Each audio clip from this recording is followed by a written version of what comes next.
সাপ্তাহিক লটারি ভাগ্য। মেষ মেষ রাশির জাতক জাতিকাদের এই সপ্তাহে লটারির টিকিট কাটা উচিত হবে না, লটারি ভাগ্য ভালো নয়। বৃষ রাশি মাসের শেষ সপ্তাহের ভাগে বৃষ রাশির লটারি ভাগ্য বেশ ভালো রয়েছে, তবে শেষ ভাগে একবার লটারির টিকিট কাটতে যাবেন না। মিথুন রাশির জন্য গোটা সপ্তাহে বেশ ভালো দেখা যাচ্ছে, কিন্তু খুব বেশি অঙ্কের লটারি কাটতে যাবেন না। কর্কট রাশি এ সপ্তাহে কর্কট রাশির লোকজন মন চাইলে লটারির টিকিট কেটে ফেলবেন না, খুব চিন্তা করে লটারির দিক এগোবেন, আয়ের বদলে ব্যয় হতে পারে। সিংহ রাশি জাতক জাতিকারা এই সপ্তাহে যে কোনো সময় লটারি কাটতে পারেন, লটারি ভাগ্য ভালো রয়েছে। কন্যা রাশি মার্চের শেষ সপ্তাহে কন্যা রাশির অর্থভাগ্য বেশ ভালো দেখা যাচ্ছে, ভাগ্যর পরখ করে দেখতে চাইলে লটারি টিকিট কেটে দেখতে পারেন।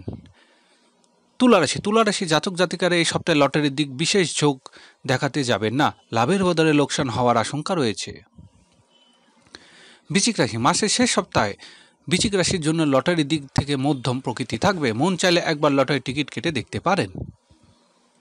ধনুরাশির জাতক জাতিকার জন্য এই সপ্তাহে লটারির টিকিট কাটতে পারেন, আর্থিক যোগ রয়েছে। মকর রাশি এই সপ্তাহে প্রথম ভাগটা মকর রাশির জাতক জাতিকাদের জন্য বেশ ভালো দেখা যাচ্ছে, লটারির টিকিট কেটে দেখতে পারেন। কুম্ভ রাশির জাতক জাতিকারা সপ্তাহের শেষ ভাগে একবার লটারির টিকিট দেখতে পারেন, ভাগ্য খুললেও খুলতে পারে। মীন রাশির জাতক জাতিকারা এই সপ্তাহে খুব বেশি অঙ্কের লটারির টিকিট কাটতে যাবেন না।